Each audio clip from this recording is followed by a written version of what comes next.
Like others, our last guest is an all-rounder. Actor, comedian, Emmy Award-winning writer, filmmaker. He is ranked number 98 on Comedy Central's 100 Greatest Stand-Ups of All Time. But what the fuck do they know? For us, he's number one tonight, Louis C.K. Thank you. Thank you. Thank you. I'm really honored to be here. I'm happy just to be here as a ticket holder, just to watch everything that's happened. The Stiller family, and that was crazy, and Kevin, and the guy that looks like Dick Cheney at the end there. A very, very nice version of Dick Cheney. He's not a lizard, I don't think, but I think I can just tell you what George is. I'm a comedian, and I do what he did, and he was the first person I knew that I knew what comedy was. Children love to laugh, but most people that make children laugh for a living suck at it. Clowns aren't funny. That doesn't exist, a funny clown. If a person was funny, they'd do comedy because you make money doing it. No clowns. There's no HBO clown specials if you make a bunch of money. So clowns suck. And kids just look at them and just go, just please stop trying to make me laugh. There's nothing worse than a person who's not funny trying to be funny, and that's what a clown is. A guy waiting for a bus is funnier than a shit clown at a kid's party. But kids need to laugh, so the first time you really laugh means a lot to you. And I remember my first big, like, grown-up feeling laugh, and I saw George Carlin on Saturday Night Live, and he said, what do dogs do on their day off? They can't lay around, that's their job. And something went off, and I just couldn't stop laughing. And the idea was born in my head at that moment. I want to be funny. I want to be a comedian. I didn't know that a grown person could be a comedian. That's an incredible thing to me. And I had other heroes, Richard Pryor, Steve Martin, Bill Cosby, but George was like me. He was East Coast Catholic. I had something to identify with him. And the first time I remember getting a laugh, I was in fourth grade, and they asked the class, the teacher said, there are 3 bones in the skull. Name one. And I said, the noggin. And I got a big laugh. And I thought, hey, I could do this. I could be like George.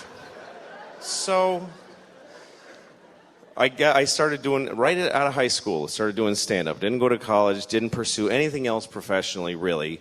Started doing stand-up. First time I went on stage, I did a minute and a half, and I bombed. It was terrible. But I wanted it so badly that I kept trying, and I learned how to write jokes. And I just had jokes, kind of funny thoughts. And about 15 years later, I had been going in a circle that didn't take me anywhere. Nobody gave a shit who I was, and I didn't either. I honestly didn't. I used to hear my act and go, this is shit, and I hate it.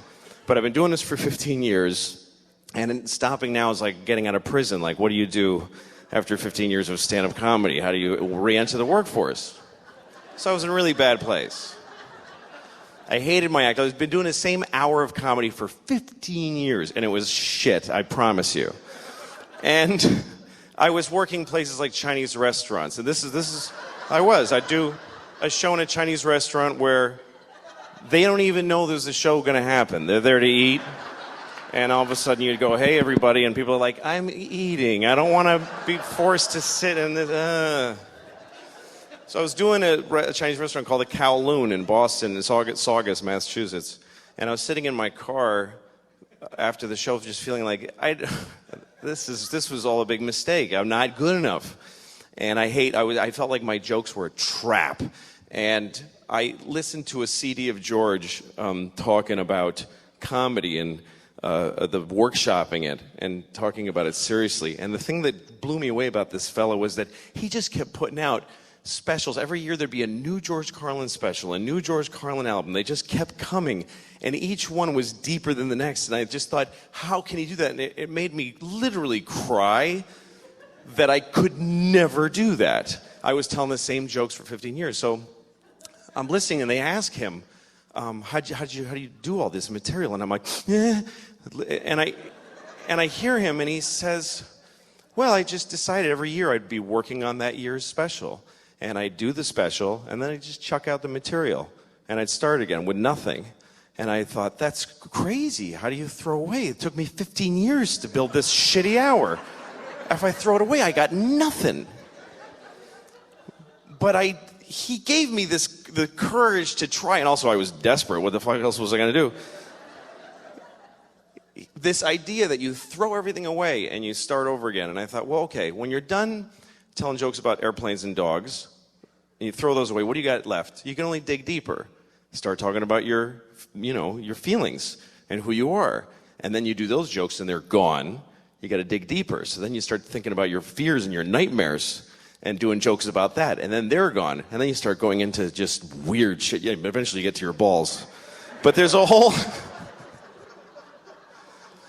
It's a process that I watched him do my whole life, and I started to try to do it. And I started to think, because he says whatever he wants. What do I really want to say that I'm afraid to say? And at the time I was a father. I am still a father. But at the time I had started, I didn't take off yet. The jury's out. My oldest is 8. I could still split. So far I'm still there. I was having a lot of hard time being a father. And I wanted to say it on stage. And one night I thought, okay, forget all the old jokes. I'm going to start again. And I thought of the first thing. I said, I can't have sex with my wife, because we have a baby, and our baby's a fucking asshole. It's just what I was feeling, and I said it. And the audience went, whoa! And I thought, oh, I'm somewhere new now.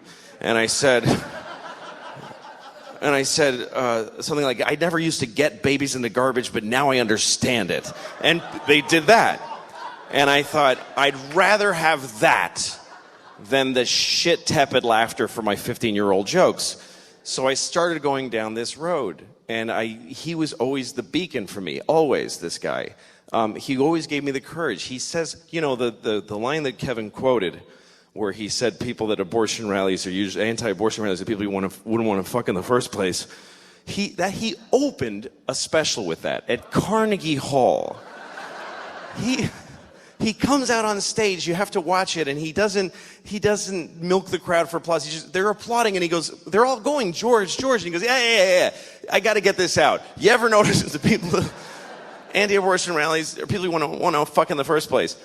And most comedians would do a good half an hour of really sweet material and couch that joke in but he just had to get it out there. So he set that example for me, and that's the way I've done my act. And since then I've done 3 comedy specials, and I've started down the same road. It's been a massive change for me. I feel every year I've got something to work for. I'm doing exactly what he taught me to do, and on stage I feel a courage to say what I want to say because of this guy.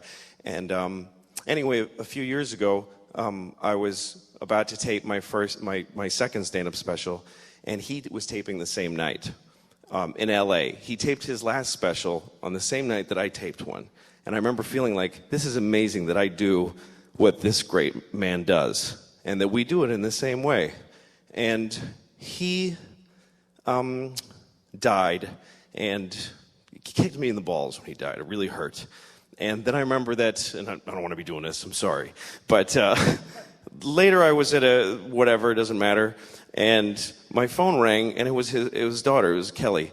And I have 2 kids, and they're girls. So I thought, he's got a daughter, and his daughter's calling me. And I know what it means to have a daughter, because I have 2.